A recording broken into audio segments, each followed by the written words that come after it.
So, meron pa tayong pinalitan dito na naplatan na. Ayan po, pudpud na siya. Ngayon, nagpalit tayo ng bago.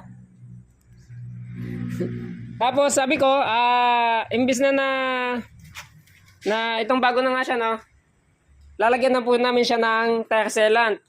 Ano po ito, naka-interior po ito. Ayan, naka-interior po ito. Pero lalagyan po namin siya ng tire sealant. Yung interior, doon po natin ilalagay yung tire sealant, para po kahit na matusok siya ng pako, okay lang. Hindi na po kailangan magpa-vulcanize. Simple lang naman yung paglalagay.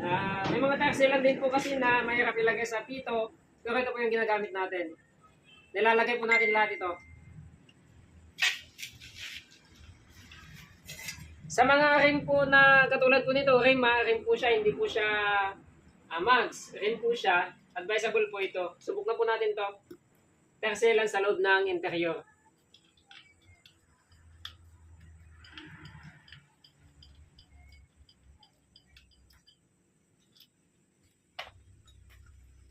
Tingnan nyo po Sa mga po hindi po nagre-rely lang po sila sa pwedeng lagyan na tire sealant yung tubeless. Pwede na rin po sa interior. Piliin nyo po yung malilitang particles niya para may lagay lahat sa loob.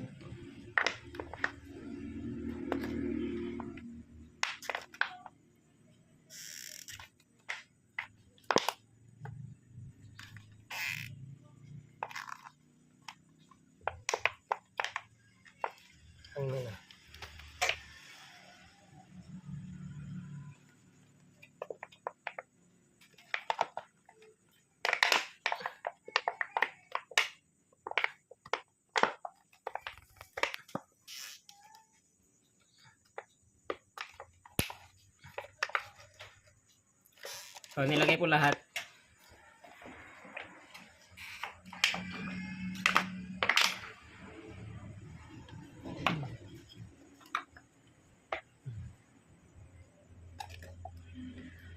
Kasi balik lang din natin yung dito syempre, tapos hangin na natin. Kahit pumatusok po ito ng pako, okay lang.